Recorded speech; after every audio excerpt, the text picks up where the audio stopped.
Hi friends, நம்மளோட இந்த சஷ்டி ஹேர்பலில் என்ன இன்னைக்கு பார்க்க போகிறோன்னா, நம்மளோட ஹேர் ஆயிலும் நம்மளோட ஷீக்காவும் எப்படி நம்மளுக்கு ஒரு பெனிஃபிட்ஸை கொடுக்குது அப்படின்னு சொல்லிட்டு தான் நம்ம இந்த வீடியோவில் பார்க்க போகிறோம். நான் எப்படி யூஸ் பண்ணுவேன்னா, ஹேர் ஆயிலை ரெகுலராக தேங்காய் எண்ணெய் தேய்க்கிற மாதிரியும் யூஸ் பண்ணிக்குவேன். ஹேர் வாஷ் பண்ணுறதுக்கு ஒரு நாள் முன்னாடி நல்லா தலையில் ஊற விட்டுருவேன். ஹேர் மாஸ்க் ஆயில் லைட்டாக வச்சு தலையில், அதுக்கப்புறம் ஹேர் மாஸ்க் நல்லா என்னோடய ஹேர் நல்லா லாங்காக லென்த்தாக இருக்கும்.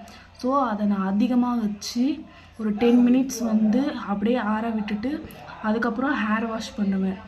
அப்போது என்னோடய ஹேர் நல்லா சாஃப்டாக ஸ்மூத்தாக இருக்கும்.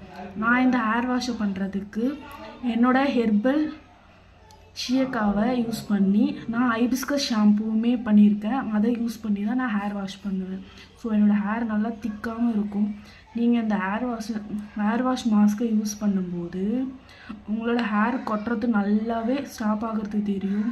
டேண்ட்ரஃப் கிளியர் ஆகிறது தெரியும். உங்கள் ஹேர் நல்லா திக்காகிறது தெரியும். முக்கியமாக உங்களோட ஹேரில் சிக்கு விழவே விழாது. அதான் இதில் மெயின்.